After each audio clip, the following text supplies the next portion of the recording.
Hello.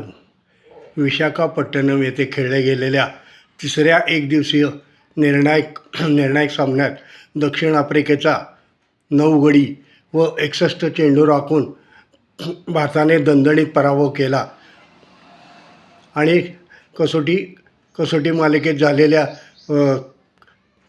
2-0 अशा पराभवाची थोड्याफार प्रमाणात परतफेड केली. यामध्ये यशस्वी जयस्वाल, रोहित शर्मा व विराट कोहली यांची दमदार फलंदाजी, त्याचप्रमाणे प्रसिद्ध कृष्णा व कुलदीप यादव यांची प्रभावी गोलंदाजी यामुळे भारताला हा मोठा विजय मिळवता आला. मागील सामन्यातील चुकांची पुनरावृत्ती टाळत भारताने हा शानदार विजय मिळवला. याबद्दल भारतीय संघाचे त्रिवार अभिनंदन.